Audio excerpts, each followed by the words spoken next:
నీవేనయ్యా శివా మూలము నీవేనయ్యా శివా ఆది దైవము నీవయ్యా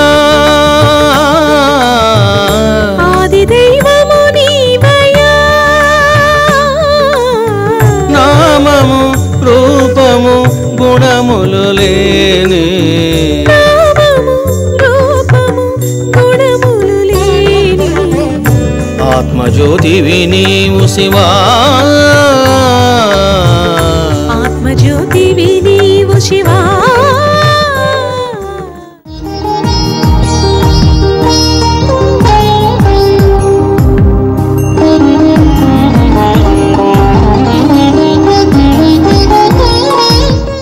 కాబట్టి కంచు ఉంది, బంగారు ఉంది. కంచుకు శబ్దం ఎక్కువ, విలువ తక్కువ. బంగారుకు శబ్దం తక్కువ, విలువ ఎక్కువ. అందుకే వేమన అంటున్నాడు, నిజమైనటువంటి మహాత్ముడు ఇదిగో ఎప్పుడు కూడా అదిరిపడాడు, ఎక్కువగా మాట్లాడాడు, మౌనంగా ఉంటాడు అని చెప్పడం జరిగింది వేమన కూడా. ఎందుకు అంటే జవహరాలి అజ్ఞాన ఆవాహంలో ఉన్నాడు, బాబావారు దానికి అతీతంగా ఉన్నారు. This is the main difference. చూడండి, ఒక తాగినవాడు ఒక తాగనివాడు ఇద్దరున్నారనుకోండి, ఇద్దరిని కూర్చోబెట్టి మాట్లాడించాం, వాడు ఏదో మాట్లాడితే అర్థం కాదు. ఎందుకు అంటే వాడు మత్తులో ఉన్నాడు. అహంకారంలో ఉన్నవాడు కూడా ఏవేవో మాట్లాడుతూ ఉంటారు. ఆ అహంకారముకి అతీతంగా ఉన్నవాడు ఏం చేయాలంటే మౌనంగా ఉంటాడు. ఇంకా నీ సంస్కారం అంతే, నీ జ్ఞానం అంతే అని ఊరికే ఉంటాడు. ఈ విషయాన్ని కూడా చూడండి, వేమన చెబుతూ ఉన్నాడు, అలలు లేని జలదివలె నుండి మదిలోనా తెలివిగూడి తన్ను తెలియునతడే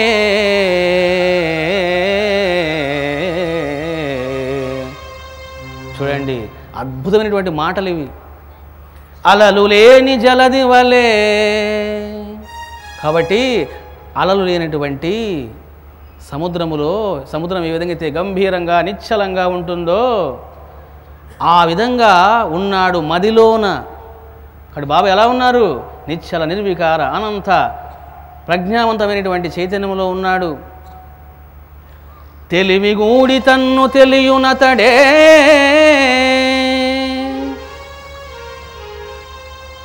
తెలివిగూడి అంటే అహంకారానికి అతీతంగా బాబావారు ఉన్నారు. కాబట్టి ఈ రకంగా మనము చక్కగా అవగతం చేసుకున్నాము. చూడండి, కేవలం ఒక ఫకీర్ విషయంలో, గురువు విషయంలోనే కాదు, తన శిష్యుల విషయంలో కూడా బాబావారు ఏ విధంగా ఉండేవారు, బాబా యొక్క ట్రీట్మెంట్ ఏ విధంగా ఉండేది అనే విషయం కూడా మనం ఒక సన్నివేశాన్ని చూస్తే బాబా యొక్క హృదయం ఏమిటో, ఆయన ప్రేమ ఏమిటో, అందులోని మాధుర్యం ఏమిటో, సమానత్వం ఏమిటో మనకు చక్కగా అవగతమవుతుంది. చూడండి, ఒక భక్తుడు నానాసాహెబ్ డేంగ్లే బాబావారికి ఒక బల్ల కొనిచ్చాడు. ఆ బల్ల మీద బాబావారు నిద్రించేవారు. అది ఒక చిన్న బల్ల. ఆ బల్లను గుడ్డ పీలికలతో కట్టి ద్వారకామాయిలో వేలాడదీసేవాడు. ఎప్పుడు ఎక్కేవాడో ఎప్పుడు దిగేవాడో ఎవరికి తెలియదు, కానీ బాబావారు దాని మీద నిద్రించేవారట. ఈ దృశ్యాన్ని చూశారు ప్రజలంతా కూడా ఆశ్చర్యపోయినారు. ఏమిటి, గుడ్డ పీలికలతో ఆ బల్ల మీద అది ఎలా ఉన్నది, దానిపైకి బాబావారు ఎలా ఎక్కుతూ ఉన్నారు, ఎలా దిగుతూ ఉన్నారు అని చెప్పేసి దాన్ని చూడడానికి ఎక్కడెక్కడి నుంచో వచ్చి భక్తులు వచ్చి చూసేవారట. ఇదంతా బాబా చూశాడు, కోపం వచ్చి ఆ బల్లను దునిలో పాడేశాడు. అది కాలిపోయింది. కొన్ని రోజులకు ఏం జరిగిందంటే దీక్షితుకు ఒక ఆలోచన వచ్చింది. ఏమిటి బాబావారు కనీసం మంచం కూడా లేకుండా పడుకుంటున్నారే అనుకొని ఒకసారి బాబా దగ్గరికి వచ్చారు. బాబా, నాకు కోరిక కలిగింది బాబా అన్నాడు. చెప్పు నాయనా అన్నాడు. ఏం లేదు, నేను మీకు బల్ల కొనిస్తాను, ఆ బల్ల మీద మీరు నిద్రించండి బాబా అన్నాడు. చూడండి, అప్పుడు బాబా ఇలా అన్నారట, బాగుంది, మహల్సాను కింద ఉంచి బల్లపైన నేను ఎలా పడుకోగలను, నాకు నేల మీదే బాగుంది అన్నారంట బాబావారు. ఎందుకంటే బాబావారు మహల్సాపతి ఇద్దరు కూడా మసీదులో నిద్రించేవారు పక్క పక్కనే. నేను మీకోసం ప్రేమతో సేవాభావముతో ఒక బల్లను కొనిస్తాను బాబా, మీరు దాని మీద నిద్రించండి అని దీక్షితు ప్రేమతో అడుగుతూ ఉంటే బాబా ఇచ్చే సమాధానం ఏమిటయ్యా అంటే, ఆ మహల్సాపతిని విడిచి నేను ఏ విధంగా పైన నిద్రిస్తాను అంటున్నాడు. చూడండి, అప్పుడు వెంటనే దీక్షిత్ అన్నాడు, అయితే మహల్సాపతి కూడా కొనిస్తాను అన్నాడు. నేను తెలియనోడు. అప్పుడు చూడండి, మాటలు బాబా ముఖారవిందం నుంచి వచ్చాయి. అప్పుడు బాబా ఇలా అన్నారు, చెక్క బల్లపై పడుకోవడము అంత సులభం కాదు. అరే కాకా, తుమ్ క్యా బోల్తా హై, సునో, ఈ చెక్క బల్లపై పడుకోవడము అంత సులభం కాదు. నేను తప్ప మరెవ్వరు దీనిపైన నిద్రించగలరు, దీని మీద ఎవరు నిద్రించగలరు? కనులు తెరుచుకొని నిద్రపోగలవారు మాత్రమే దీనిపై పడుకోగలరు అన్నారు బాబావారు. చూడండి, కనులు తెరుచుకొని నిద్రపోగల వారు మాత్రమే దీని మీద నిద్రించగలరు అన్నారు బాబావారు. ఈ చెక్క బల్ల మహల్సాకు ఎంత మాత్రము పనికిరాదు, ఇది చెయ్యగా నాకు మాత్రమే సరిపోతుంది, కాబట్టి ఆ మహల్సాపతికి ఇది సరిపోదు నాయనా అని చెప్పి, మాది ఏదో అది మాకే సరిపోతుంది, మరొకరిది ఏదో అది అతనికే సరిపోతుంది అని చెప్పాడు బాబావారు. ఇక్కడ హేమత్ పంత్ ఏం చేశాడంటే ఆ విషయాన్ని చెప్పేసి అలా వదిలేశాడు. అంటే అందులో ఉన్నటువంటి రహస్యాన్ని వ్యక్తపరచాలా క్లియర్గా, సుస్పష్టంగా. ఇక్కడ బాబా ఒకే ఒక మాట అన్నారు, ఆ చెక్క బల్ల పైన నేను తప్ప మరొకడు పడుకోలేడు. ఇంకా ముందుకెళ్ళారు. అంటే హెస్ గివెన్ ద క్లారిఫికేషన్, ఎందుకు నీవే పడుకుంటావు, మహల్సా ఎందుకు పడుకోలేడు, మరొకరు ఎందుకు పడుకోలేరు అనేటువంటి దానికి he has given the clarification. ఏమిచ్చాడయ్యా అని అంటే బాబా అంటున్నారు, కనులు తెరుచుకొని నిద్రించేవారు మాత్రమే. చూడండి, మనందరికి బాగా తెలుసు నిద్రపోవడం. అందులో ఎవరికైనా సందేహం ఉందా? మా పనే అది. సందేహం ఎందుకు ఉంటుంది?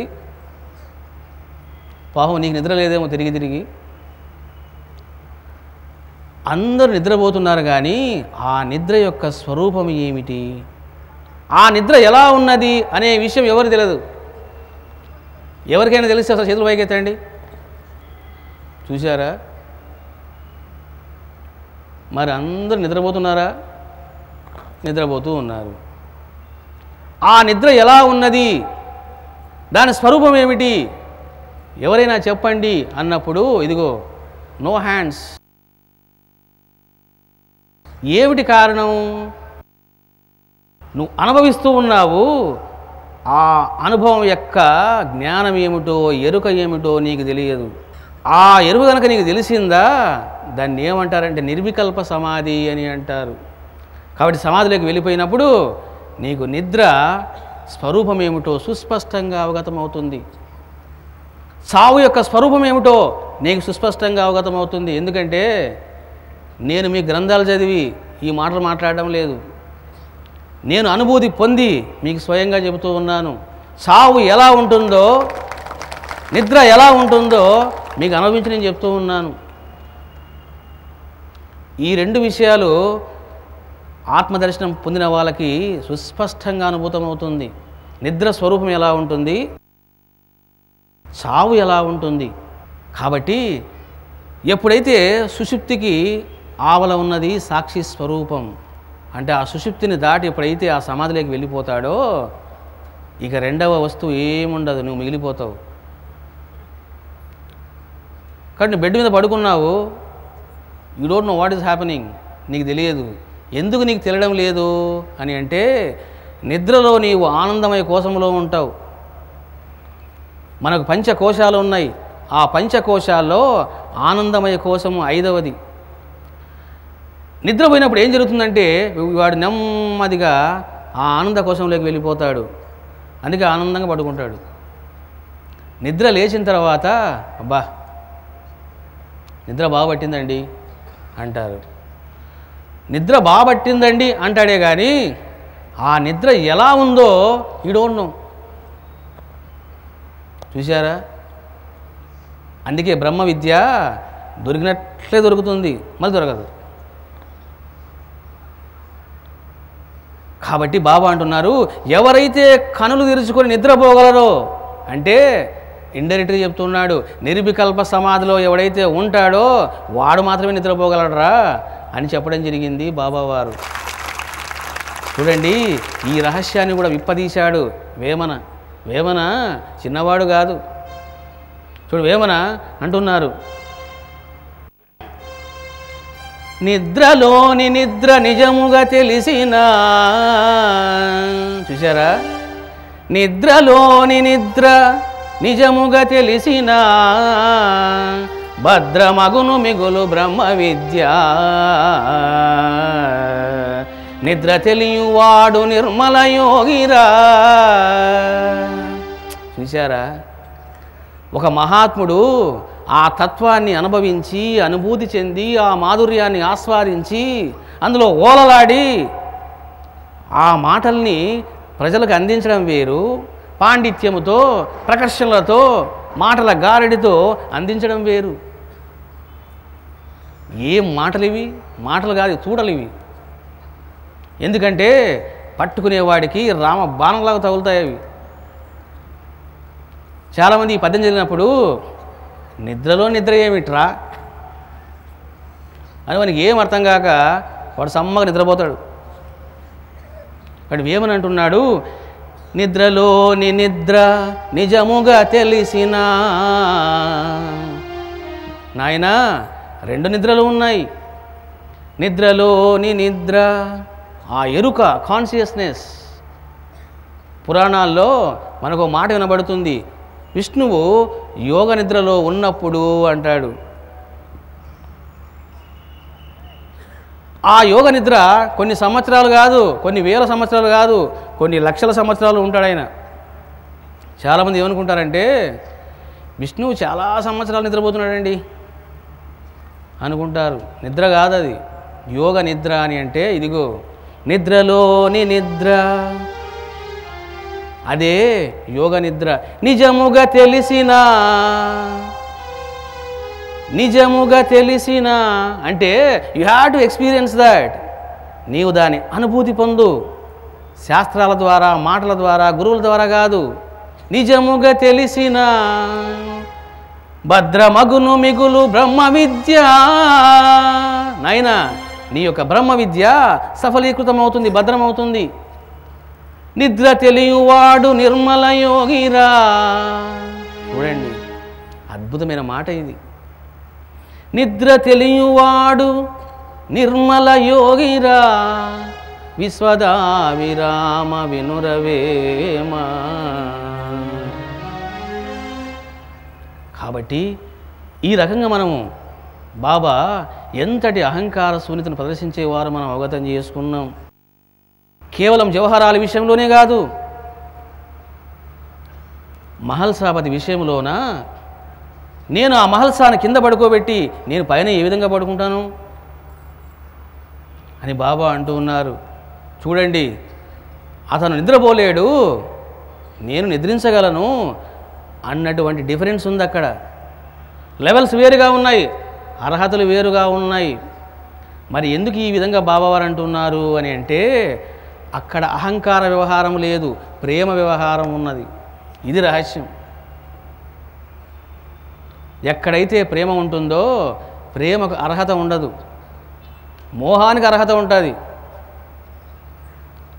ప్రేమకు లెవెల్స్ ఉండవు, మోహానికి లెవెల్స్ ఉంటాయి. మోహానికి హెచ్చు తగ్గులు ఉంటాయి, ప్రేమకు హెచ్చు తగ్గులు ఉండవు. అందుకే బాబా నేను వాడిని విడిచి ఎలా పైన పడుకుంటాను అని బాబావారు చెప్పడం జరిగింది. బాబావారు ఎంతటి అహంకార శూన్యతను ప్రదర్శించారు అనేటువంటి ఒక అద్భుతమైనటువంటి సన్నివేశాన్ని మీకు చెప్తాను ఈరోజు. చూడండి, ఒకసారి చావడిలోన బాబావారు అప్పుడప్పుడు నిద్రించేవారు, రోజు విడిచి రోజు. ఆ చావడికి 3 మెట్లున్నాయి, మీరు చూసే ఉంటారు షిరిడీలోన. ఆ పై మెట్టు మీద ఓ చిన్న ఆంజనేయ స్వామి విగ్రహం ఉండేదట. బాబా చాలామంది అక్కడ కూర్చునేవాళ్ళు. ఎప్పుడైతే అక్కడ ఆంజనేయ స్వామి విగ్రహం ఉన్నదో బాబావారు సమానంగా కూర్చునకుండగా ఆ కింద మెట్టు మీద కూర్చునేవాడట. ఈ విధంగా చాలాసార్లు జరిగింది. వెంటనే ఒక భక్తుడికి సందేహం కలిగింది, ఏమిటి బాబావారు ఒక చిన్న మట్టి విగ్రహం అక్కడ ఉన్నది, ఆంజనేయ స్వామి విగ్రహము, అక్కడ కూర్చునకుండగా ఎందుకో కింద కూర్చుంటున్నారే అని చెప్పేసి సందేహం కలిగింది. బాబాను ఏకంగా అడిగాడు, బాబా తుమ్ క్యూ ఐసా కర్తా హై, నువ్వు ఎందుకు ఈ విధంగా ప్రవర్తిస్తున్నావు బాబా, ఆ పై మెట్టి మీద కూర్చోండి అన్నాడు ఆ భక్తుడు. చూడండి, బాబా ఎక్కువగా మాట్లాడైన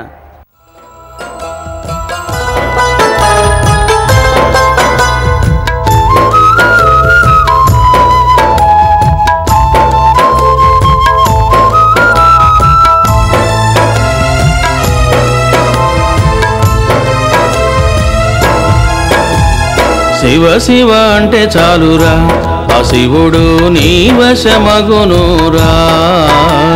శివ శివ అంటే చాలురా, ఆ శివుడు నీ వశమగునురా. దేవదేవుడు మహదేవుడు, దేవదేవుడు మహదేవుడు, దేవదేవుడు మహదేవుడు, దేవదేవుడు మహదేవుడు నీ వశమగునుర ఓ జీవా, నీ వశమగునుర ఓ జీవా. శివ శివ అంటే చాలురా, ఆ శివుడు నీ వశమగునురా.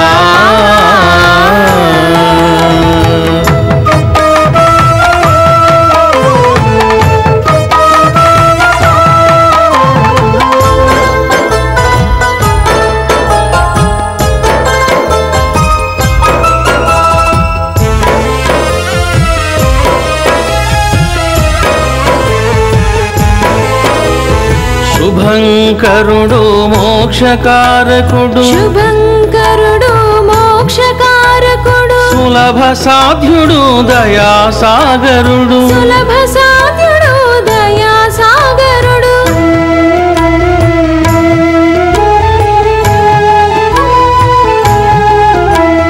శుభంకరుడు మోక్షకారకుడు, శుభంకరుడు మోక్షకారకుడు, సులభ సాధ్యుడు దయాసాగరుడు, సులభ సాధ్యుడు దయాసాగరుడు. సంతుష్టి చెందితే చాలురా, సంతుష్టి చెందితే చాలురా, వరములు ఎన్నో నొసగునురా, వరములు ఎన్నో నొసగునురా. భక్తితో శివనామం, భక్తితో శివనామం చేయరవో జీవా, చేయరవో జీవా. భక్తితో శివనామం, భక్తితో శివనామం చేయరవో జీవా, చేయరవో జీవా. శివ శివ అంటే చాలురా, ఆ శివుడు నీ వశమగునురా.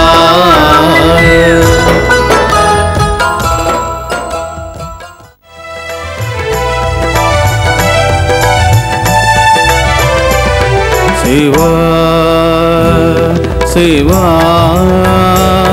శివా శివా నీ నామమే మోక్షదాయకం నీ నామమే మోక్షదాయకం శివా పరమశివా శివా పరమశివా శివా పరమశివా శివా పరమశివా నీ నామమే పరమ సుఖదాయకం నీ నామమే పరమ సుఖదాయకం శివా పరమశివా నిరే సద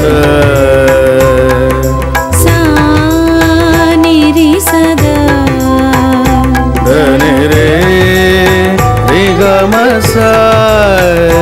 దని రే రిగమ సా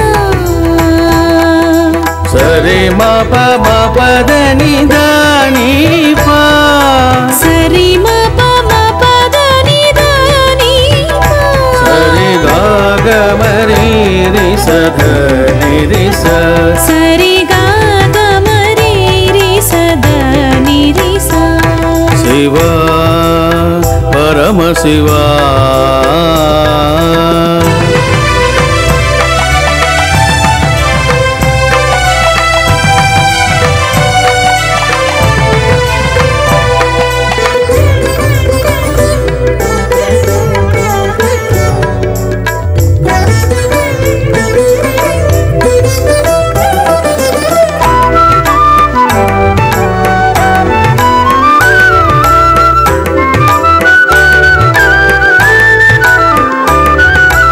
శ్రీరాముడు జపించిన నామం శ్రీరాముడు జపించిన నామం జయమును పొంది తరించిన నామం జయమును పొంది తరించిన నామం శ్రీకృష్ణుడు జపించిన నామం శ్రీకృష్ణుడు జపించిన నామం శ్రీకృష్ణుడు జపించిన నామం శ్రీకృష్ణుడు జపించిన నామం వరాలు ఎన్నో నొసగిన నామం వరాలు ఎన్నో నొసగిన నామం శివ శివ శివ శివ మహదేవా శివ శివ శివ శివ మహాదేవా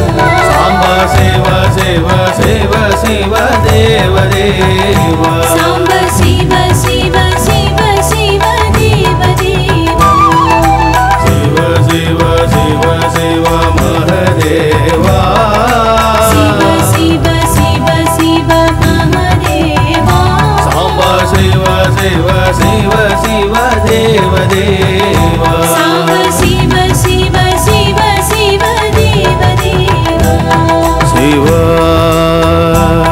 శివా శివా శివా నీ నామమే పరమ సుఖదాయకం